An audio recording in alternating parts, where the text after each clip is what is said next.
I always wanted to be a writer, ever since I was a little kid when I read my dad's inexhaustible science fiction collection. When the time came to choose a college, a path to follow in college, I decided that I liked writing, but I also liked regular meals, and I wanted to sleep somewhere other than a park bench. So I went into computer programming, and I was a programmer for quite a while, but I still always wanted to be a writer. It's worth noting that while I was in college, I wrote a book, and it was really bad. It was so bad that even at the time I wrote it, I was like, this is bad. This is crap. In '99, I was working for AOL, and I got laid off along with 800 other people when they merged with Netscape. And I had a whole bunch of stock options with AOL that I hadn't paid attention to. So I'm like, okay, well, I guess I'll sell them. Well, that turned out to be AOL's all-time peak. And so I ended up with a bunch of money. And so I'm like, oh, okay, I have a bunch of money. I don't need to work for a few years. I can live several years off of the money I have in savings. So I'm going to take 3 years, and I'm going to write a book, and I'm going to try to break into the industry. So I did that. I took 3 years off. I wrote a book. That book was not The Martian. You haven't heard of that book. This time, unlike the first book, which I knew sucked, the second one I didn't know it sucked. And so I tried really hard to get it published, but it's the standard tale of woe that every author will tell you. Couldn't get an agent, couldn't get any publishers interested, it just couldn't get any traction. And after a while I said, like, well, okay, it's been 3 years. I tried to live my dream. Now I don't need to wonder what if. Time for me to go back into computer programming. But I decided, all right, I still want to write, but it's not ever going to be my profession. I was wrong. So what I'll do is I'll write and I'll post it on this new fangled World Wide Web. I'll start posting short fiction to my website. I'll make a website and post things there. So I made some web comics, and I made short stories, and I made some serials. Around the time I started The Martian, it was one of 3 serials I was working on at the same time. One of them was about aliens invading Earth, and the other one is about a mermaid in 19th century New England. So I have eclectic tastes. I was working on those 3 serials at once. I had a modest mailing list of about 3,000 people, which seems like a lot, but remember, it took me 10 years to build that up. While I was writing The Martian, I was like, oh crap, my readers are like me. They're picky little snot-nosed brats when it comes to science, which I am. I'm the worst. I'm like all of you. You read something and you're like, well, that's not right. I'm just taken out of the story entirely. So I wanted to make sure that dorks like me could enjoy the book that I was writing. So I put a huge amount of effort into being as scientifically accurate as possible. I also put a huge amount of effort into procrastination. It was fun to do the research, so I ended up doing more research than I had to because it's more fun than writing. It took me about 3 years to write The Martian, posting it a chapter at a time to my website, about 1 chapter every 2 months or so. And I'd get feedback from my readers, and they would tell me all the mistakes I made. And so I would correct the mistakes, and so on. And so it was pretty solid by the time it was done. So once I finished, I said, like, okay, I'm done with The Martian, on to working on other serials or other whatever. And I started to get email from people saying, like, hey, I love The Martian, but I hate reading it on your website because your website sucks. So they said, can you make an e-reader version? Just post an e-reader version to your site. So I'm like, okay, I made an e-reader version that people can download and put on their e-readers. There you go. Then I got other email from people. Hey, I love The Martian, hate your site. I see that you have an e-reader version, that's super, but I'm not very technically savvy, and I don't know how to download a thing from the internet and put it on my e-reader. Can you just post it to Amazon so that I can just use their system, because I know how to do that. So I'm like, okay, so I figured out how to do that. Amazon has this whole self-publishing system called KDP, which stands for Kindle Direct Publishing. There's no initial cost or financial risk, which is what I liked about it. You just post your thing up there and it goes up for sale. Well, with a few caveats. Number 1, you're not allowed to give stuff away for free. You have a minimum price of 99 cents. Because Amazon actually loses money on the Kindles they sell. They make their money off of selling stories and content. So they're not going to let dorks like me give stuff away. They want their money. So I set the price to the minimum 99 cents, meaning I was pulling in a cool 30 cents a copy. Once they post it, then I announced to my readers, okay, everybody, you can read it for free on my website, download the e-reader for free from my website, or you can pay Amazon $1 to put it on your Kindle for you. Knock yourselves out. And more people paid the $1 than got it for free, which shows you a couple of things. First off, Amazon has a huge reach into the readership market. Just the number of customers they can access is so astounding. It's insane. And 2, people are willing to pay $1 to get around technical hurdles, especially if they've already got the system set up. It's like, I could push this button and have it on my Kindle right now for $1. Yeah, So people liked it. People started giving it really positive reviews on Amazon. It scored very well. It started snowballing. One thing worth noting is my core readership, those 3,000 people, had for many years been emailing me every now and then saying like, hey, can I donate to your site? You know, because people like to donate to the site maintenance costs of, you know, stuff like that. Well, I always said, no, I'm an engineer, I make lots of money, this is my hobby, I don't mind paying for it. And I would feel bad if people who make less than me are donating money to me, right? So I'm like, no, I don't take any donations, I don't have PayPal things set up for that or at all. And so now all these people who had been wanting to find an excuse to give me money now saw like, oh, your book's on sale. So they all bought it, even though they've already read it.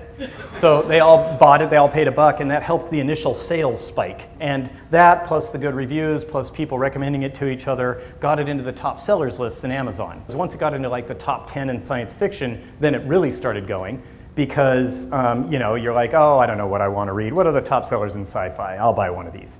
Got up to #1 after 3 years earlier in life of not being able to get an agent. Now I've got one knocking at my door. So I go online to make sure he's a real person, and then I'm like, sure. And David's like, all right, Julian, how much are you going to give us for this book? A little predatory, but that's how it is. So while they were working on those negotiations, 20th Century Fox came and said like, hey, we want to talk about the movie option. Movie options aren't as exciting and overwhelming as you think they are. It doesn't mean like, you know, since we're here to buy the movie option, we're going to make a movie. No, it just means they are securing the exclusive ability to get the movie rights. So they pay you a small amount of money to have 18 months during which no one but them are allowed to buy the movie rights. That's what an option is. So it's not that exciting, but it's interesting at that point to have a studio, you know, a major studio like 20th Century Fox come and want the movie rights. But my agent and my film agent, everybody said like, don't get too excited.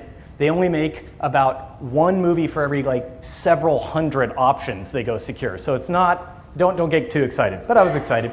Eventually, like both of these deals are being worked on. I got my literary agent working on the print deal with Random House, got my film agent working on the movie deal with 20th Century Fox. Meanwhile, I'm in my cubicle fixing bugs because I'm still a computer programmer at this point.